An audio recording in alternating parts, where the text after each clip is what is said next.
बिहार में आने वाले दिनों में विधानसभा चुनाव होने हैं, लेकिन उन चुनाव से पहले इस बार एक नई पार्टी ने दस्तक दी है, वो है जनसुराज।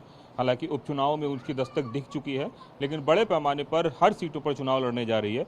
उस पार्टी को लेकर क्या राय रखते हैं, इस वक्त मैं सीमांचल के इलाके में हूँ, किशनगंज में हूँ। जो नई पार्टी जनसुराज की बात हो रही है, उसको लेकर आप लोगों की क्या राय है? राय यही है कि वो अभी मेहनत कर रहे हैं, आए हैं, लोगों को बता रहे हैं कि हम ये करेंगे, हम वो करेंगे। उनकी बातें अभी सुनने को मिल रही है, जनता को सुना जाए तो उसके बाद देखा जाएगा कि क्या हो रहा है इलेक्शन में। विधानसभा इलेक्शन इतना आसानी नहीं है, बिहार है। वो किस जगह से आए हैं, क्या कर रहे थे, किसके साथ थे, किनको मार्गदर्शन दे रहे थे पहले, और अभी आए हैं पार्टी बनाने। तो बिहार के लोगों को वो भी लग रहा है कि बेवकूफ़ समझ के रखे हैं, ऐसा लग रहा है। आप किस तरीके से देखते हैं उनकी नई पार्टी को? नई पार्टी को देखिए, अभी जमने में टाइम लगेगा, अभी तो आई है, अभी समय लगेगा उसको। अभी समय लगेगा। जो प्रशांत किशोर का दावा है, और उन वादों पे आप लोग कितना यकीन करते हैं? कथनी और करनी में ज़मीन आसमान का अंतर है। ये बात बहुत लंबी लंबी करते हैं, बात करते हैं कि बिहार को आगे बढ़ाने की, और भाजपा को भी गाली देते हैं और दूसरी तरफ लालू जी को भी गाली देने का काम करते हैं। लेकिन वही जो बिगड़ा बोलता है मनीष कश्यप, सीमांचल में जिस तरह से उसने आरोप लगाने का काम किया, जो यूट्यूबर है, जो जेल में भी रहा है, आज वो प्रशांत किशोर के गिरोह में, मैं बोलता हूँ, शामिल हो चुका है।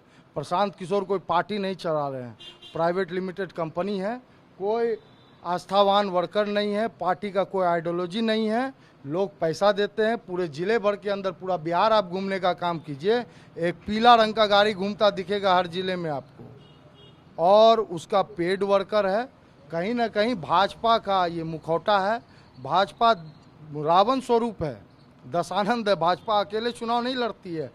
एक लोग हमारे बीच सीमांचल में आते हैं क़यादत की बात करने, मैं नाम लेना नहीं चाहूँगा, वैसे लोग भी है। तो इस तरह के लोग को भाजपा खड़ा करने का काम करती है, और कहीं ना कहीं जो सेकुलर वोट है, जो सेकुलर माइंडसेट के लोग हैं, उनके वोट में बिखराव चाहती है। इसी मानसिकता के साथ किस तरीके से आप लोग देखते हैं? वो तो युवाओं की बात करते हैं, वो रोजगार की बात कर रहे हैं, वो पलायन रोकने की बात कर रहे हैं। मैं एक ही बात कहना चाहूँगा प्रशांत किशोर जी से कि इससे पहले आप कर क्या रहे थे सर? आपको जब इतना बिहार का ख्याल था तो पहले एक बार आपने चुनाव लड़के देखते, चुनाव लड़ते, उसके बाद बताते कि बिहार का क्या हाल है। कभी तो आप विधानसभा में जाके नहीं बैठे कि विधानसभा में क्या हो रहा है। जो आप मीडिया के माध्यम से सुन रहे हैं उसी को लेकर के हल्ला कर रहे हैं ना। अब ये कुछ नहीं होने वाला है, बिहार के लिए कुछ नहीं, ये सब सिर्फ बीजेपी का पूरा एजेंडा है, और बीजेपी के लिए काम ही कर रहा है वो लोग, बस। आप बुजुर्ग हैं, कई मतदान में आप लोगों ने हिस्सा लिया होगा। जिस हिसाब से इस बार की रणनीति हो रही है, उसमें जो नई पार्टी की एंट्री हो रही है, उसको किस तरीके से देख रहे हैं? डिवाइड एंड रूल वाली पॉलिसी भाजपा की है, और ये सच है कि प्रशांत किशोर जी का या किसी भी पार्टी के नेता का ये एक एजेंडा होता है, गरीबी, भूखमरी, शिक्षा, लेकिन उसके साथ साथ बीजेपी का ये काम हमेशा रहा है, बांटो और राज करो। प्रशांत किशोर जी इसी को अंजाम देने के लिए आ रहे हैं, बांटो और बीजेपी की सरकार बनाओ। उनके जो एजेंडे हैं, 5 एजेंडे हैं, उसमें जनता से जुड़ी बातों को वो रख रहे हैं। आपको लगता है कि ये सारी बातें सिर्फ चुनावी है, या फिर कागजी है, या फिर ज़मीन पर भी है? नहीं सर, मुझे तो ये लग रहा है कि ये सारी बातें चुनावी है, क्योंकि अब तक हमने देखा है प्रशांत किशोर जी को, वो छोटी छोटी बातों में जल्दी पैनिक हो जाते हैं, गुस्सा हो जाते हैं, जबकि ऐसा नहीं होना चाहिए।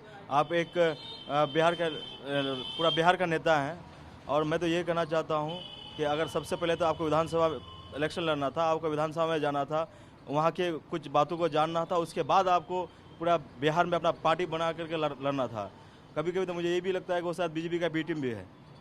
आपको लगता है कि ये कह रहे हैं बीजेपी की बी टीम है वो? हाँ, शायद हो सकता है।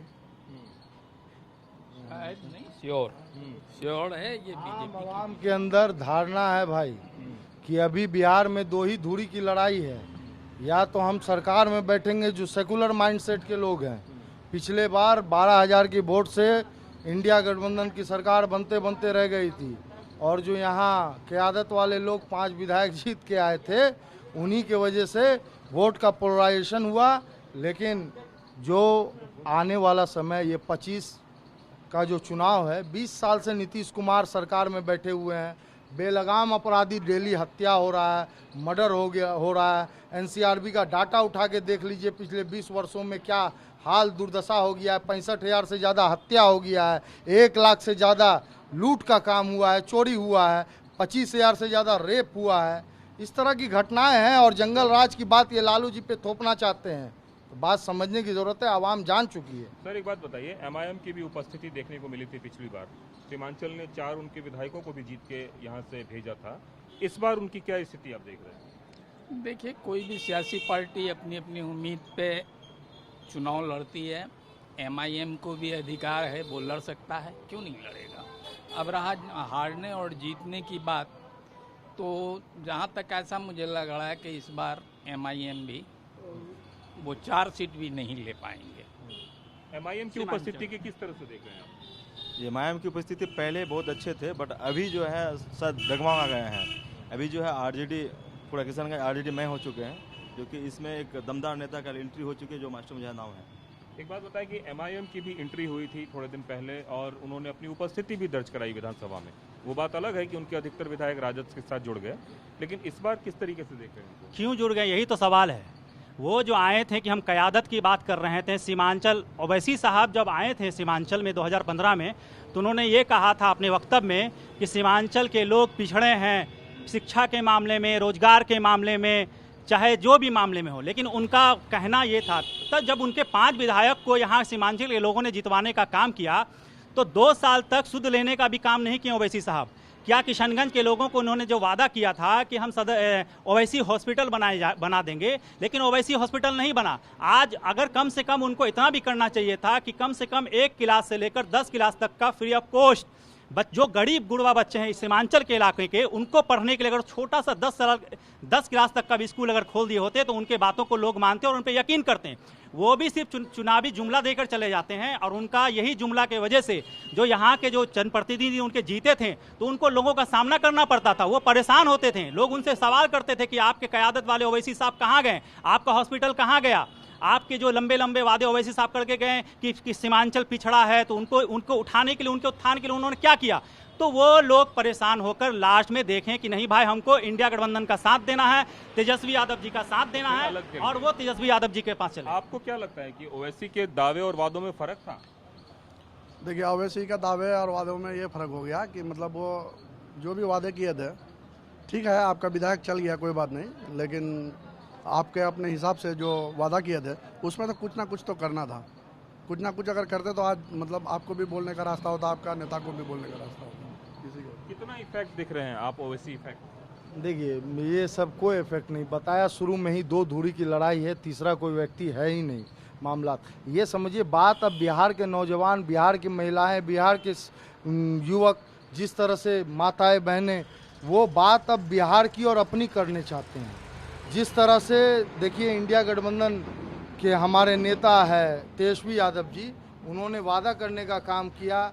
जिस तरह से 17 महीने का कार्यकाल का लोग आज देखते हैं ना भाई, और जब वो बोलते हैं कि 400 से बढ़ा के 1500 पेंशन कर देंगे, वृद्धा पेंशन, विधवा पेंशन, और इस तरह की बात जब करते हैं, तो नीतीश जी आज 20 साल के बाद उनका आंख खुलता है, 400 से 1100 करते हैं।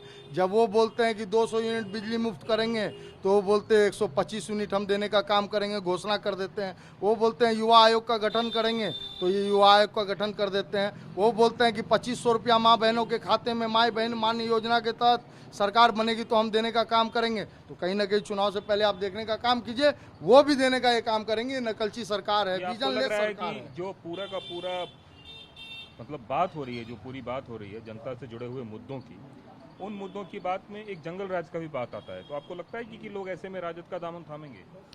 जंगल राज का जहाँ तक सवाल है, हर दौर में था, हर दौर में है। ये दिखाइए पीला गाड़ी, कल ये जा रहा है, कैमरामैन को बोलिए दिखाने। कल की आबादी जनसंख्या जो मुल्क का था और आज बहुत ज़मीन आसमान का फ़र्क है, उस हिसाब से अपराधी भी बढ़ता और घटता रहता है। जहाँ तक सवाल है कि हुकूमत किसकी बनेगी, तो ऐसा मुझे प्रतीत हो रहा है कि इस बार आरजेडी की ही हुकूमत बनेगी। मैं आपको एक किशनगंज की अभी वारदात बताता हूँ। लंबी लंबी वादे किया जाता है कि बिहार में 20 साल से सरकार है, मैं किशनगंज अभी गया, सदर हॉस्पिटल, जो सदर का जो मुख्य है, जो लोग आज जगह जगह से आते हैं सदर हॉस्पिटल किशनगंज में देखने के लिए कि भाई हमारा इलाज हो। यहाँ किशनगंज के सदर हॉस्पिटल में मैं अपने वार्ड से एक पेशेंट को लेके गया जो डिलीवरी पेशेंट थी, उसका सीजर होना है, लेकिन यहाँ सदर हॉस्पिटल में एक ही डॉक्टर जो सर्जन है वो उनका भी ड्यूटी जो है, आज वो पटना में पता चला कि वो ड्यूटी में है, उनको ड्यूटी में, लेकिन अगर जब अभी गया जब ऑपरेशन करवाने के लिए तो पता चला कि वो पटना में जाकर किसी स्वास्थ्य विभाग के मीटिंग में बैठी हुई हैं। तो किशनगंज के हॉस्पिटल में जो गरीब गुरबा किशनगंज के इलाके के जो लोग जाते हैं उनका सदर हॉस्पिटल में इलाज नहीं हो रहा। और मंगल पांडे जी लंबी लंबी बातें करते हैं कि हमने ये कर दिया, हमने वो कर दिया। मैं उनसे इस चैनल के माध्यम से कहता हूं कि आप किशनगंज के सदर हॉस्पिटल को आके ध्यान दीजिए। एक सर्जन की जरूरत नहीं है, यहाँ कम से कम 3 सर्जन की जरूरत है। यहाँ महिलाएं परेशान होती है, मैं उसको अभी प्राइवेट हॉस्पिटल में एडमिट करवा के आ रहा हूँ। वो गरीब इंसान कहाँ से 30,000 रुपया में अपना वो इलाज करवाएगा। निश्चित रूप से अलग अलग दावे हैं, अलग अलग वादे हैं, इन सभी के बीच कई सारी पार्टियां हैं और उन पार्टियों के बीच आने वाले समय में विधानसभा चुनाव होना है। कैमरामैन अशोक और अपने सहयोगी कासिम के साथ कुमार कुंदन, TV9 भारतवर्ष, किशनगंज।